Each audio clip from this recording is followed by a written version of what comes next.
And well, with that, we're back. So we were seeing a short report on the very prominent figures of our society, of the world over, converting to Islam or reverting to Islam. However, with this, let us move on to the second discussion of the night, where we are going to be having our guest, Mr. Muhammad El-Shahawy, and he is an English language instructor. So, Assalamu alaikum and Ramadan Kareem. Wa alaikum assalam wa rahmatullahi wa barakatuh. Welcome. Now, Mr. Muhammad, if we can ask you about Ramadan back home, and what are the things that you miss the most about Ramadan, us having it in your own country, and the few things that you would like to share with everyone? In the name of Allah, the most gracious, the most merciful. Ramadan is the greatest month in the year. So fasting Ramadan is a way of worshipping Allah. So we must receive this month by abstaining ourselves from food, drink, and sexual intercourse with one's spouse. Fasting Ramadan is farida. Fasting Ramadan is a fundamental system in Islam, or ordinance in Islam. As our Prophet Muhammad, may the blessings and the peace of Allah be upon him, told us that Islam is based on 5 pillars. The first pillar is testifying that Allah is one and his messenger is Muhammad. The second pillar is performing prayer. The third pillar is paying zakat or charity. The fourth pillar is fasting Ramadan, and this is our topic today. And the last pillar is Hajj or pilgrimage. Who can do it? He can do pilgrimage. If not, Islam doesn't force you to do this. So if I return back to my topic, fasting Ramadan, I say to the audience that we should prepare ourselves before Ramadan starts. There are 4 stages, in my opinion, in fasting Ramadan. The first stage is I should put for myself a goal or an aim. A goal or aim in what? In reciting Holy Quran, in memorizing verses from the Holy Quran. These points are very important because you know that Ramadan is the month of the Holy Quran. The second stage, I should organize or put for myself a plan in reading verses from the Holy Quran. When I go to my work, what will I do in the morning? After the Dhuhr prayer, what will I do? After Asr prayer, what will I do?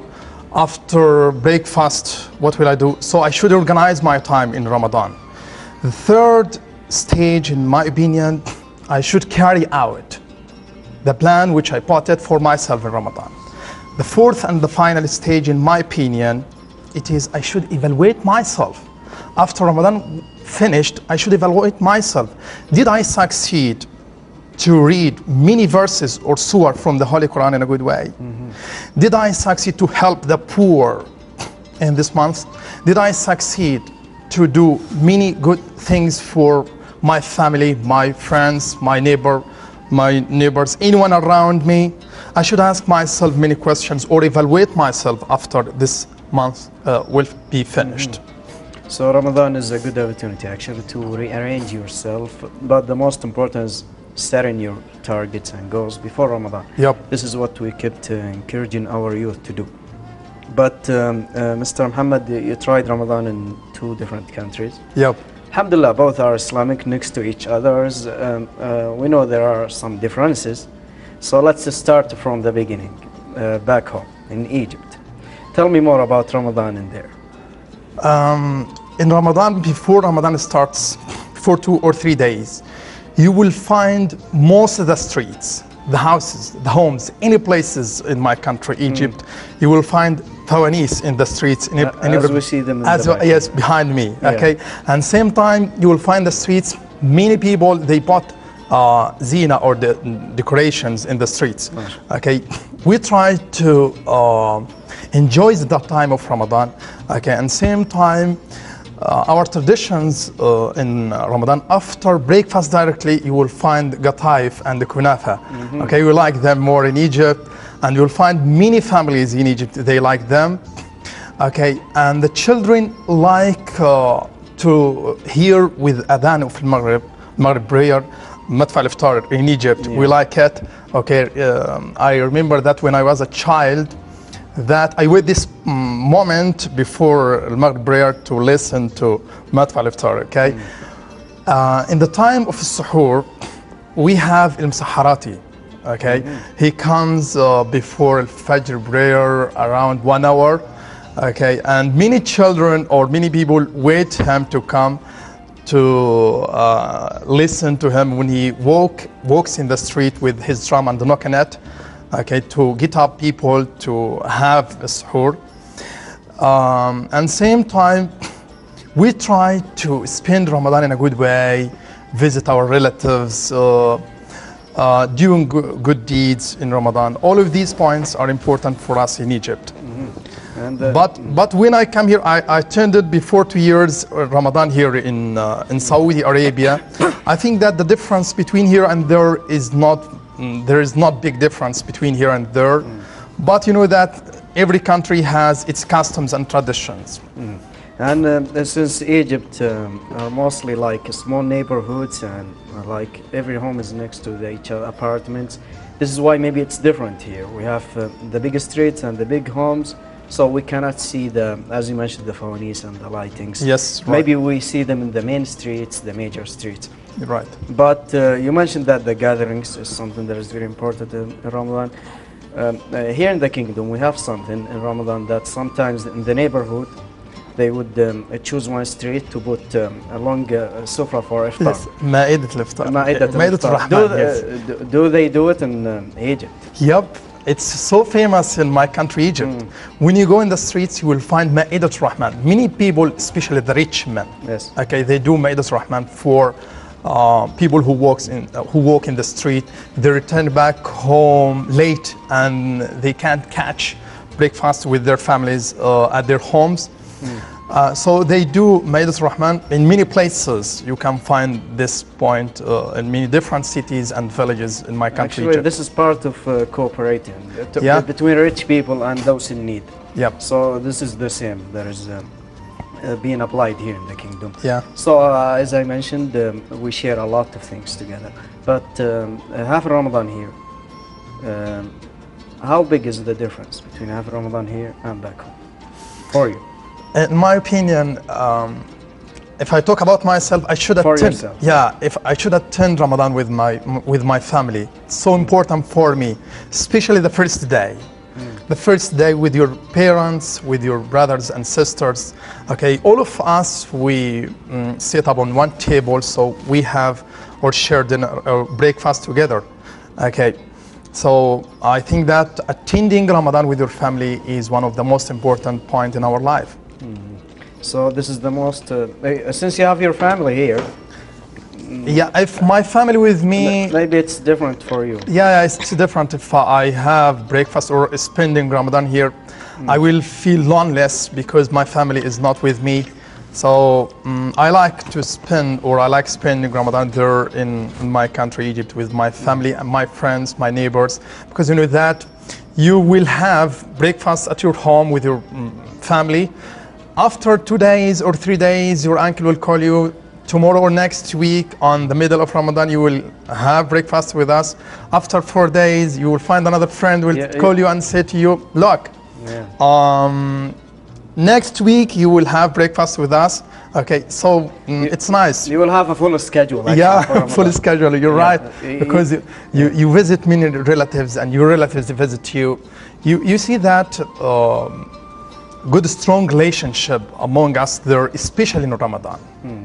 And some people would carry out the calendar and this day for my uncle, you're right. for my mother. Or you're right.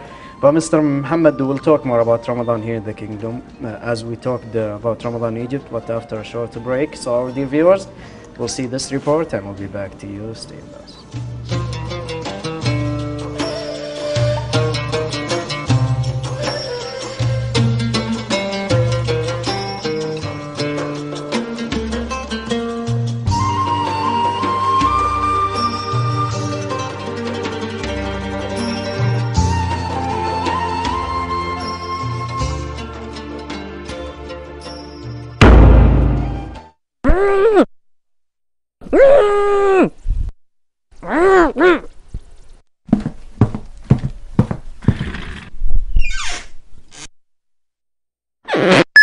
أعوذ بالله من الشيطان الرجيم.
With that, we're back. So that was just about a short report in which we saw an animation as to how the different attitudes and behaviors of people in Ramadan.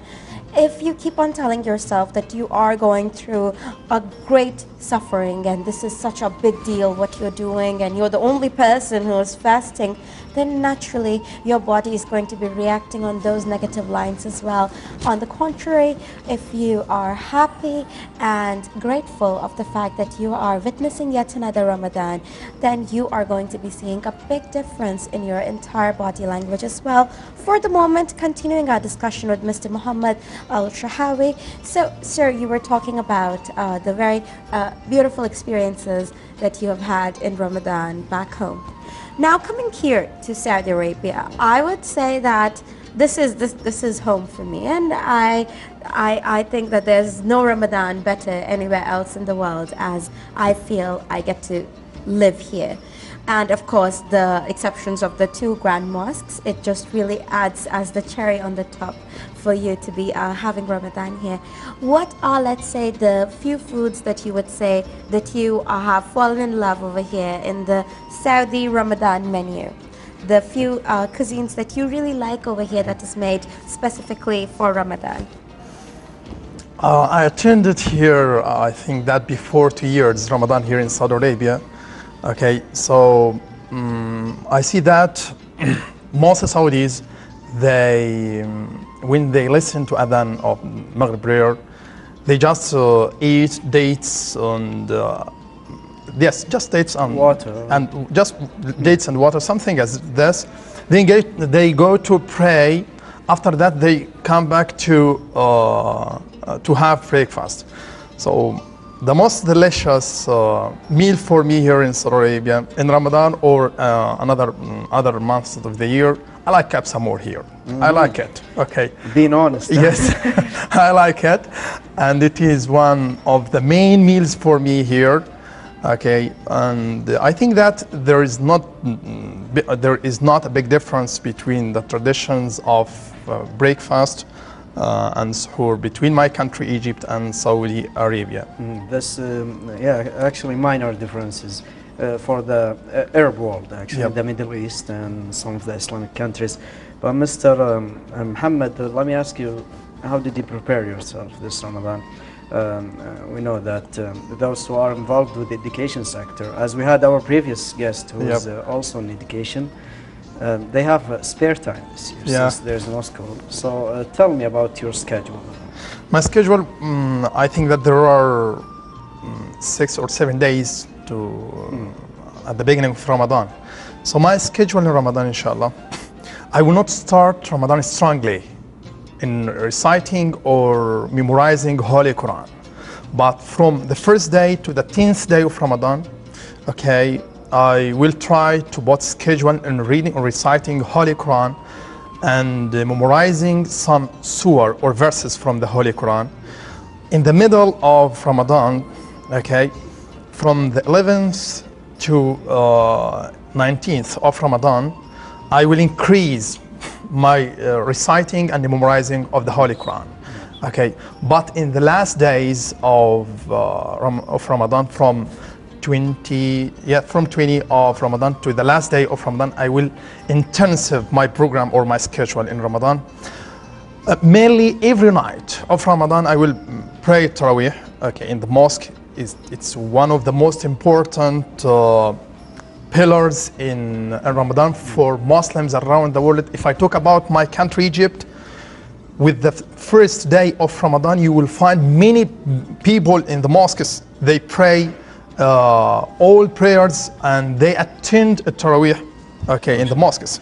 Okay, so inshallah, I will do my best to pray Taraweeh in the mosques as I can. But number one, I will put a program for me in reciting and memorizing surah or verses from the Holy Quran through the days of the month. This is the number one. Number two, I will do my best to pray Taraweeh in the mosque as I can. Okay, I will attend a religious ring in the mosques or with my friends. I will choose the best religious programs on TV to watch them, to support me or to give me many advices. How can I spend Ramadan, or how can I deal with any situations with me in Ramadan? Then I will decrease my speech with people around me, especially when I talk about my friend, my neighbor, or anyone, because maybe in my speech I will say a word, it will be namima or ghaiba, so I think that it will decrease my blessings or my thawab, okay, in Ramadan. So choosing the words when I talk with people, very important, okay, in Ramadan. I will do my best in my schedule. I have many uncles, many aunts. I will visit them. I will visit them through the days of Ramadan. I have many friends. You know that I stay here in Saudi Arabia more than 10 months. So most of my friends, they're in Egypt. They wait me to meet me and sit with me and talk together about the last days, enjoy Ramadan together, okay? Add to this, after Ramadan directly, I have, inshallah, my wedding party, so I hope you to attend there. MashaAllah, yes, congrats. This is my schedule, yeah, in Ramadan, inshallah. MashaAllah. Inshallah, it's a very blessed Ramadan for you, since you are having your wedding in Eid. Eid, inshallah, Which is, sorry, inshallah, directly. Actually, most of my tribe and my family and Yep. my friends are in Eid too. The same day. This Eid is so busy, you know. Yes, for us. Everyone, but may Allah, inshallah, bless everyone. Inshallah. Mr. Muhammad, you mentioned a very good schedule, actually, but we missed one thing. Yes, tell me. Since you are your outfit is a sportsman, like you look like someone who's working out. Yep. So let me ask you about the sports, Ramadan, exercise and working out. Did you give it any time for Ramadan? Yeah, at least 30 minutes or something. Yeah, I like practice. I like practice sports, especially football and karate. Yeah, okay. yes, I like it. But you know that you return back to your country, you have just 2 months, then you return back to Saudi Arabia because You don't have much time. yes, yeah. So in this time in Ramadan, I will do my best to play with my friends in a club or something as this. But really, I don't have time to watch matches. But the most important matches in Ramadan, I will watch them, inshallah. But the most important point for me to play football with my friends 1 time per week or 2 times per week. Like here in the kingdom, Yep. in Ramadan, people would get together and play football and volleyball. Yeah. I don't know why, especially volleyball in Yes. Ramadan, but this became, I guess, a tradition for the Saudi Union Yeah. here in the kingdom. Absolutely, and now since the men are talking about football, let us move on and away from the world of sports, and maybe we can talk about the fact that Ramadan is the time where most of the people are very much selfish when it comes to gaining good deeds. So everybody wants to do their best in order to accumulate more and more hasanats from Allah subhanahu wa ta'ala during this time of the year. But the one thing that I feel, Mr. Muhammad, sometimes is that we're so busy and we're so proactive in Ramadan, mashallah, where we want to help our brothers and sisters, we want to be there for our neighbors, we want to do all of these good things. But as soon as Eid comes, we suddenly start coming back to our own routine, which is working, and the whole life is somehow more self-centered, just as it used to. How do you think people can maybe take some steps in order to continue the good that they have done in Ramadan throughout the year as well? In my opinion, you know that many people, they have big effort, or they work in important positions, and they spend more than 12 hours in their work. They spend in their work more than 12 hours a day in their work. But they should do their best to decrease these hours before Ramadan starts. Because if they do the same, or they go to the work or in their routine for 12 hours in Ramadan, this will be a big effort for them. So they can't continue in their fasting in Ramadan. I advise these people to decrease their effort, their work, as they can. If they can spend or finish their work at night after a Tarawih prayer, this will be nice. If not, they should decrease their work before Ramadan starts, because it will be a big effort for them to continue their fasting. True. And Mr. Muhammad, we usually, as a conclusion, ask you for your message, ask the guest actually for the message or wishes, if you would like to say something to your family, to your friends, throughout our show, as a conclusion. Yeah, I say to them that Ramadan is the greatest month in the year. So all of us, we should make use of this month in a correct way. We should organize, as you said before, we should use schedule in Ramadan, in reciting and memorizing Holy Quran, reading or reciting a hadith of our Prophet Muhammad sallallahu alaihi wasallam, or may the blessings and peace of Allah be upon him. We should visit our relatives, our friends. If you have enemies in this month, try to make strong relation with them. Try to return back to your friends. Try to visit anyone who you didn't visit him from a long time, especially in Ramadan. Try to have strong relationship or strong relation with Allah in this month, Ramadan. And with this, Mr. Muhammad Shahawy, we wish you a very pleasant and blessed Ramadan. Yeah. And happy marriage in advance. And we'd like to thank you so much for being here. You're welcome, Mr. Ghazi. Thank you.